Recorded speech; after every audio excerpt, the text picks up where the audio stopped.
அப்பம் அதிரசம் பண்ண போகிறோம்.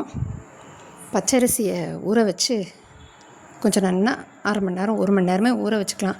நன்னா 4-5 தடவை களைஞ்சி எடுத்து கொட்டிட்டு ஊற வைங்கோ.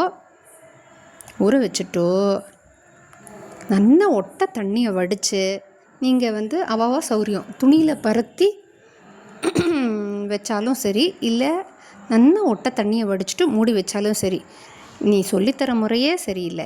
எய்தர் இது சொல்லு, இல்லாட்டி அது சொல்லு, இல்லாட்டா சொன்னால் நாங்களே குழம்ப மாட்டோமா அப்படின்னு நீங்கள் கேட்டேன்னா, ஒன்றுக்கு மேலே ஆப்ஷன் கொடுத்தா தானே இப்படியும் பண்ணலாம் அப்படியும் பண்ணலாம், இது பண்ணாலும் தப்பு இல்லைன்னு நமக்கு தெரியும். அதுக்காகத்தான் கொடுக்குற, வேறு ஒன்றும் இல்லை. எப்படி நான் பண்ணதை கரெக்டாக நானே சொல்லிட்டேன்னா ஓகே. நீங்கள் தண்ணியை நல்லா ஒட்ட வடித்து எடுத்துகிட்டு மூடி வச்சுருங்கோ. அதுக்கப்புறம் நல்லா 1 மணி நேரம் கழித்து பார்த்தேன்னு வச்சுக்கோங்களேன், அதுவே நல்லா பொலன்னு உதுந்துண்டு சூப்பராக இருக்கும்.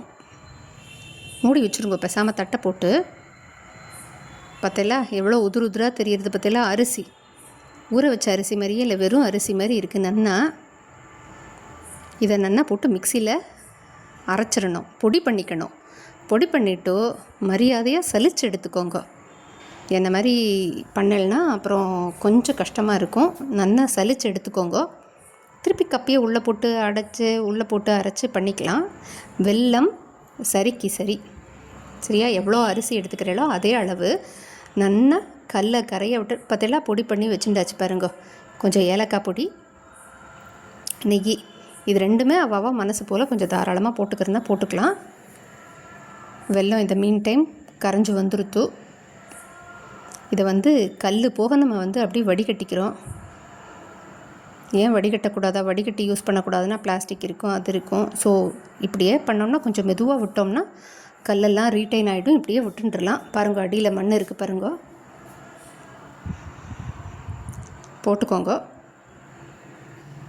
இதை விட்டுன்ட்டு அடுப்பில் வச்சு நல்லா உருட்ட பாகே வரலாம், நல்ல பாகே வரலாம். நல்லா கொதிக்கட்டும். சரி, இதனோண்டு இதுக்கு அடுப்பை பெருசாக வைக்க சொல்கிறேன்லாம் கேட்காதீங்க, ஒன்றும் ஆகாது, தைரியமாக வைங்க. வச்சுட்டு நல்லா உருட்டு பாகே வர வச்சுருங்க.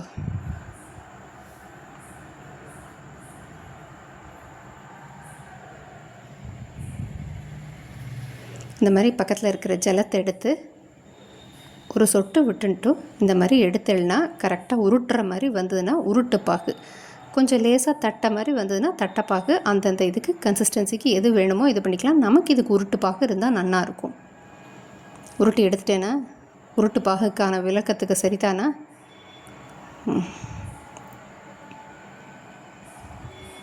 இதே கையில் வச்சு செய்யக்கூடாது நியாயத்துக்கு. நான் என்ன செய்கிறது, ஒரு கையில் மொபைல் வச்சுட்டுருக்கேன்னு என்னை திட்டாட்டி ஒரு விஷயம் மெதுவாக சொல்கிறேன். சரி, மெதுவாக போட்டு கலந்து எடுத்து வச்சுக்கோங்க. நல்லா கெட்டியாக இருக்கும்.